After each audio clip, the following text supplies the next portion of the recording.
Well, I just walked over to that funeral home to pray with my daughter.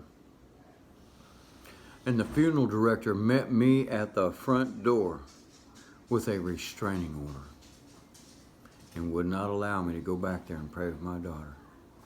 The only thing that I could do was call out to her. Now, he said tomorrow, which will be the first day of their week, he said I could come in there after everything's over and I could pray with her in private. I still have faith that the little girl's going to raise. This will be the third time that I've got to call out to her and pray for her. The first time was at the hospital. I held her in my arms and I called out to God and I prayed for her. They still had her IVs and all that in her body though. I just went over to the funeral home and the only thing that man would let me do is stand at the front door and call out to my daughter. That's it. I couldn't go back there. He was fulfilling his job and the restraining order. I'm not mad at nobody. I'm not mad at the mother. I'm not mad at the cops. I'm not mad at the judge. I'm not mad at her lawyer. I am not a threat to no person. I only want the opportunity to see my daughter and pray for her. I don't want to move the body around. I don't want to put anything on her. All I want to do is pray for my daughter. I'm not an evil man. I'm just like everybody else on this planet. And the Bible says the heart of man is continually wicked. That's why I read my Bible every day, to train my heart up in righteousness.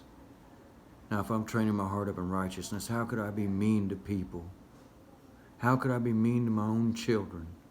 How could I be mean if I'm trying to fill myself with righteousness? I'm not a threat to you people, and you're not even mad at me. You're mad at the God I serve. He's the only reason I do the things I do. I love my daughter, Emma Sue Rosemary Slayton. And whether he chooses to wake her up on the first day of the week or not, my king rose early morning on the first day of the week. I'm sure as soon as the Sabbath was over, he comes shooting out of that grave. I have the same hope for my daughter. She's been taken from me for 3 years now. They twisted her little mind to make her think that I was a bad dad. I love my family with my whole heart. I waited on her mother for 3.5 years. And when I seen another man in her phone, I moved on. Now that's the truth, straight out of the horse's mouth. I've heard a lot of darts come at my way in this last couple weeks. But I'm not mad at nobody. I'm not mad at you folks. I'm not mad at nobody. I've not got a violent bone in my body. I'm not a fighter. None of that. The Bible tells me to raise my children in the ways of the Lord. And that's all. That is all I do. But to know that way, you've got to read the Word. And that's where a lot of people make mistakes. They have preconceived ideas on what they think the Word says, because they might know a verse or two. But are you really investigating those things that you think you know so much about? I'm just a man. This is not my wisdom.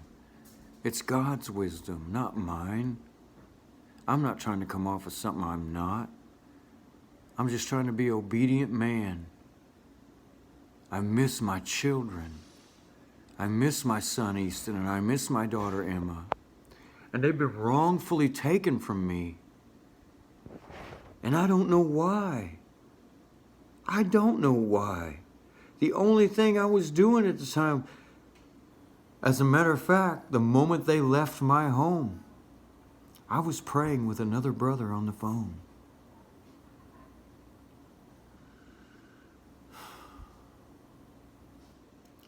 And my daughter, I love you, Emma Sue. I love you, Easton. As far as her mother goes and anybody else on that side of the family, I'm not mad at you all. I'm not mad at nobody. I'm just hurting because I miss my children. And it's been so long. And now, I'm either going to get to see Emma again or I'm never going to see her again. How would you feel?